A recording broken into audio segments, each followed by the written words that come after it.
This is A-level mathematics, 7.2, differentiating quotients, quotient rule.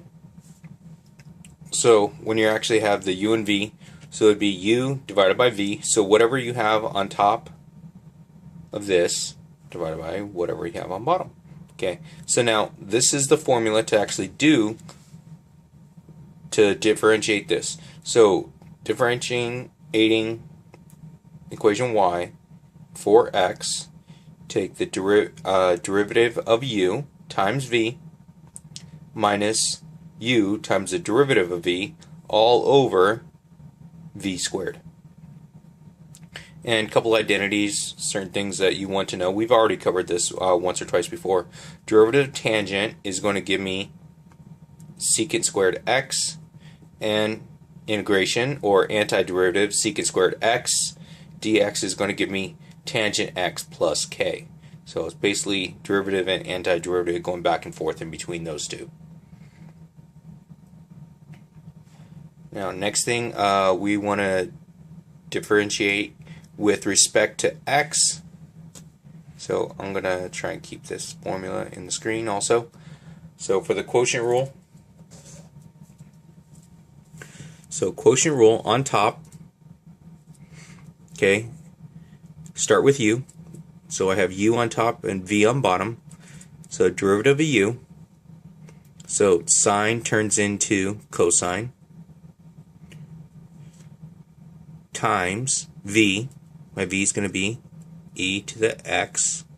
Next thing's minus, and that's going to be my sine x times the derivative of v. Derivative of e to the x is just e to the x. Right here, all this right here is going to be over, right here, it's going to give me e squared x, because it's e to the x squared. So I can just put it in there with it. Yeah, okay. Alright, so let's take a look. So I could actually factor, the e out of the front. So it's going to give me e to the x times cosine x minus sine x all over e squared x. Now if I have e to the x here and e squared, I can cancel out one of those. So my whole thing is going to come out to be cosine x minus sine x all over e to the x right there. Now you could also write it as e to the negative x if you want to bring it out front, but it's acceptable to have it there like that. Now the next thing I'm going to do is for b. So hopefully you have this thing written down, because I need to slide the paper up a little bit.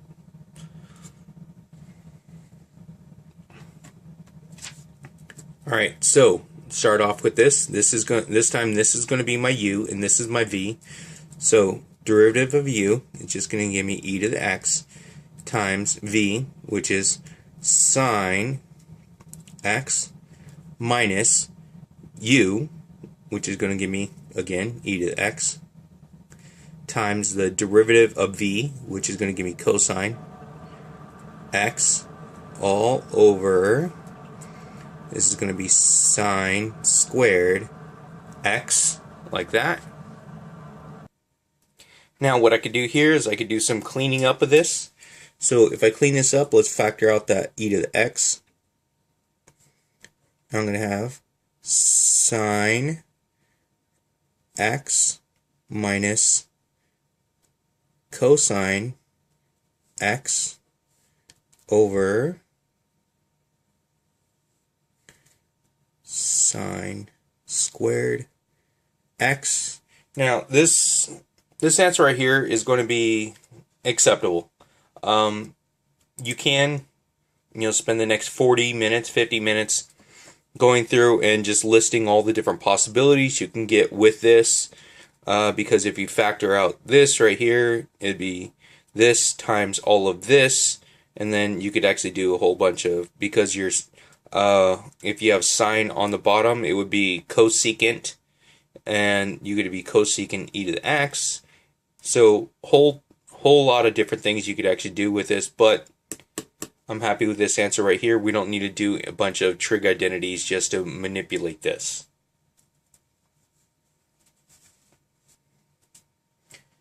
Now on this next problem here, we have the integration, or as other people like to say, the antiderivative.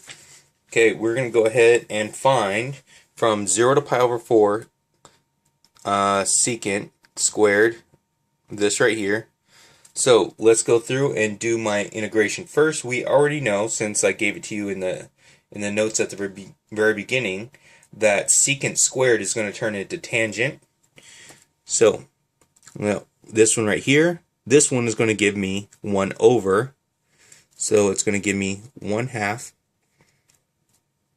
tangent to x minus pi over 3. And that's going to be going from 0 to pi over 4. So now I have everything in here set up. So next thing I do is I'm going to have 1/2. Now I'm going to keep my tangent here because I have to plug in these values. So this is going to start with 2 times pi over 4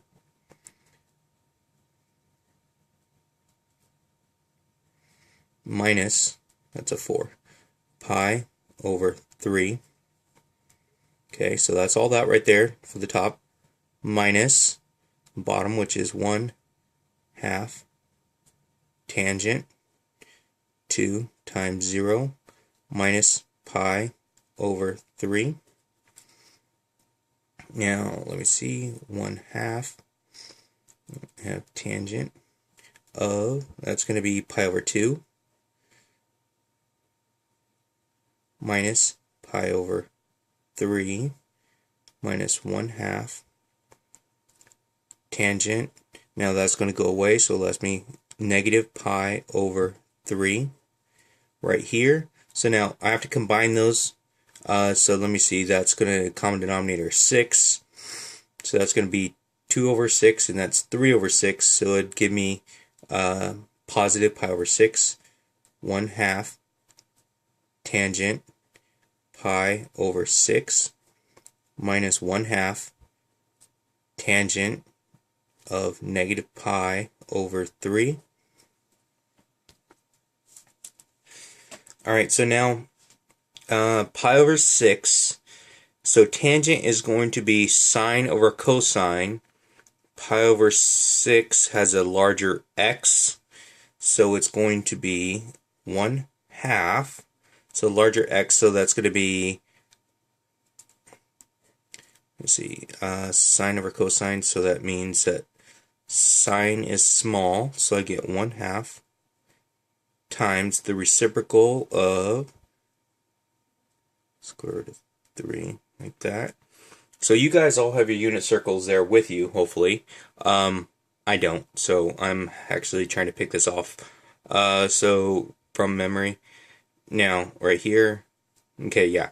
So it's going to be, because sine is 1/2, and cosine is square root of 3 over 2, and since it's a division, I multiply by the reciprocal, so it's going to make it a little bit easier, minus 1/2.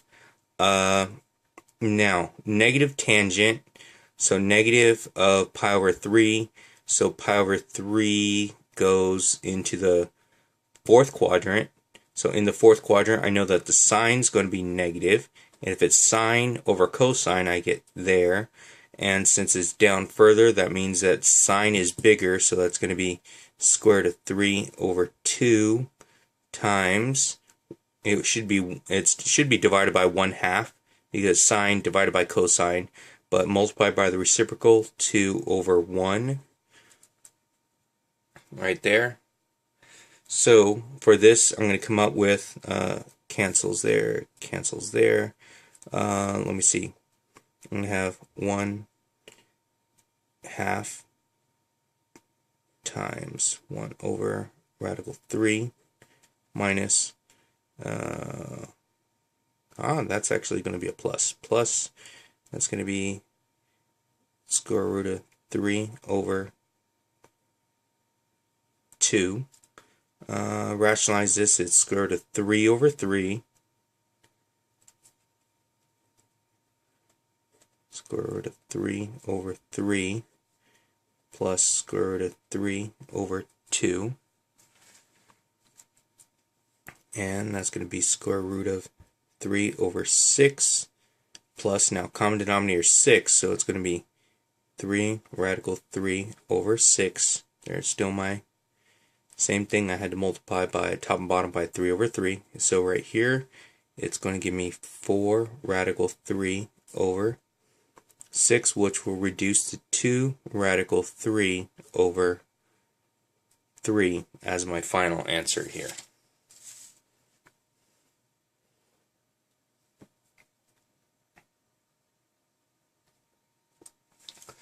7.2.3 here, we're going to find the minimum and maximum values of this one right here. So again, minimum, maximum. So what we need to do is we need to find the first derivative, and from the first derivative we find that's my critical points. Those are going to be my x values for my critical points. And then once I find those, I plug those back in, and those will give me my minimum and maximums here. Now, I'm going to do something slightly different than I've done before, and I'll show you once we get down to doing the second derivative on this one.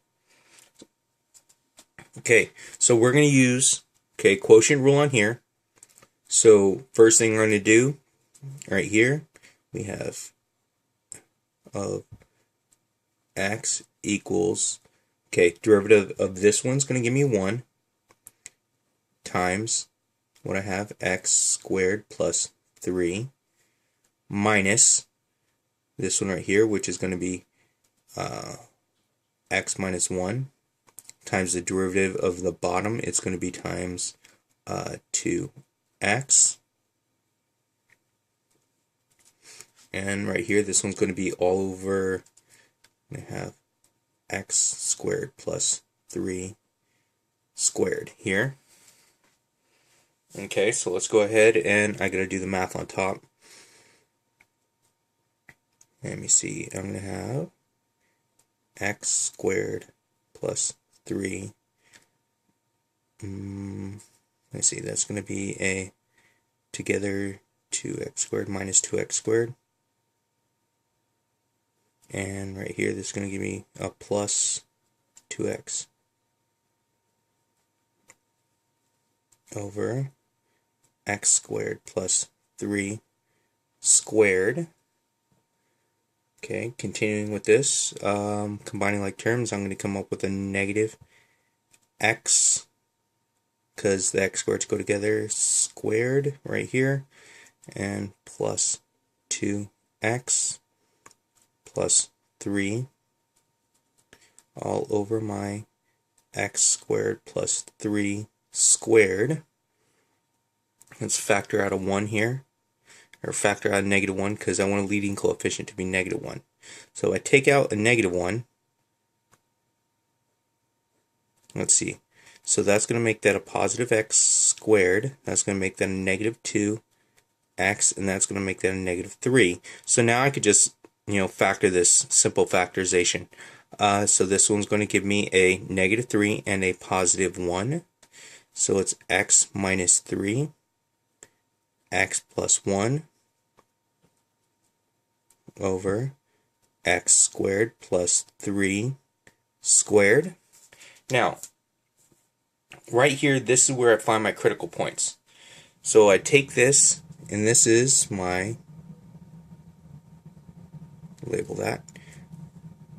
So if I have f set equal to, it should be an x right there, not yet, equal to negative x minus 3, x plus 1, x squared plus 3 squared. Okay, so I have this one right here. Now to find my critical points here, I would set this equal to 0. So it's going to be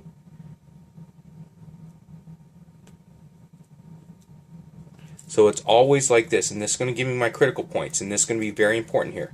Now, I have it factored for this reason, because using zero product, it says in the numerator, using zero product, that if x is -1, I get 0. And if x is +3, I get 0. It's not going to matter in the bottom because it's +3 right here. Okay, I would have to exclude anything that would make this thing undefined. Down here, to make this undefined, I'm not going to get any numbers to make this to be 0 down here. So the only two answers I'm going to use is from up here in the numerator, but I have to check them against what I have in the denominator, because if I have a number that I use here would give me 0 in the denominator, that would be undefined, and I would not use that as one of my zeros. So let's take a look. So right here I'm going to have x is +3, and right here x is -1. So those are going to be my critical points here. Okay, those are critical points there. It's going to be minimum or maximum. Now, I'm going to do something different. I am not going to do the second derivative, because if you're looking at this one right here, my second derivative, okay, I would use this up here, and I'd have to use this as my u and all of this as my v. Now, it comes out to be something really nasty. Okay, you get to the 4th power, and you have going all the way down. Okay, and in the denominator you should come up with something to the 8th power. It's pretty nasty. And so we don't want to actually have to try and do all that. So there's something else that we can do. Now, I'm going to do, it's basically like a check. We're going to plug this in to check to see what we have. So I'm going to draw a number line right here. On this number line, I'm going to put a -1. I'm going to put a +3. So in between these two right here, I'm going to pick numbers in between. And it's going to tell me positive, negative, or whatever else. It's actually nothing else except for the undefined, but we're not going to deal with those right now. Right here, negatives. So if I plug in -2, and I'm going to plug it in because I want to see what the gradient, the slope. So the slope is going to be either going up to this point here, or it's going down at this point here, or down to this. So it's either going up to there or down to here. So if I have a positive slope, I would be going up to that. Okay, if I have a negative slope, I'll be going down to that. So let's try this out. I'm going to pick a -2. I'm going to plug it into my first derivative here. So if I have -2 equals -2 minus 3, and I have -2 plus 1 over, that's going to be -2 squared plus 3 squared. Okay, so this is, trust me, this is going to be a whole lot easier than trying to do the second derivative and testing it there. So let's take a look. So right here I'm going to have a -5. So I have -5, and this one's going to be a -1. So negative times negative times negative, I get a negative. So on the top I get a negative. On the bottom, when I square that right there, it's going to become a positive. So if I square that, it becomes a positive, and I'm adding another positive, so that gives a bigger positive. So I have a positive. Now, overall, I have a negative divided by a positive. That's going to give me a negative. That's a negative slope. That means that this is actually, it's going down to this point. It's going down here. So all these are going down. All the way to here, it's going to go down. So now this is going to be going down at here. Now let's try a point in the middle. So let's do a point in the middle. Let's go with 0. So plugging in a point, 0 equals negative quantity 0 minus 3, and I have 0 plus 1 over 0 squared plus 3 squared. Alright, so now this is going to give me a negative 3. So this is going to give me a negative 3, and that's going to give me a positive, and that's a negative and negative, positive, so please don't confuse this one. So on top, this one comes out to be a positive. So I get a positive on top, and right here I get a positive on bottom. So positive, positive gives me a positive, so that means that my slope is actually going up here. Okay, so it's going to, from here, going down to this, going up here, and now, if you could probably guess from the graph, guess what? That's probably going to be going down again. But I'm going to work out the whole thing to show you how it works. So let's pick a number on the other side, so I'm going to pick 4. Let me see, I have right here, f of 4 equals negative 4 minus 3, and I have 4 plus 1 over 4 squared plus 3 squared. So right here, this is going to give me a positive 1, that gives me a positive 5, and that's makes it a negative. So over here I get a negative. Down here I get positive, make it a positive, so I get a positive, so the whole thing is going to be negative. So that means that the negative, so negative slope, so it means it's going down.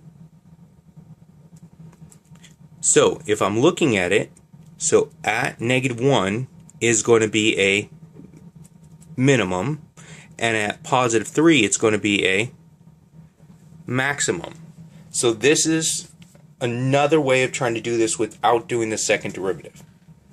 Now, since it's asking for the point, it's not asking for the x value itself, it's asking for the point. So let's go ahead, I'm going to take my values, which is the 3 and the 1, and I'm going to plug it into my first problem, or my original, to see what I get for those. So back into the original, so these are my critical points, and I want to see the values that I have here. So I'm going to have, let's see, f of 3 minus 1 over 3 squared plus 3. That's going to give me 2 over 9/12, which gives me 1 over 6. So that means that my value here, my point, because it's asking for the minimum and maximum, so the maximum values and minimum values, not the turning point here. So this is going to be 3, 1/6. Now for the next one, it's going to be f of negative 1. Get negative 1 minus 1 over negative 1 squared plus 3. It's going to be 1. That's going to be, let's see, negative 2 over, it's going to be 1 plus 3 is 4, negative 1/2.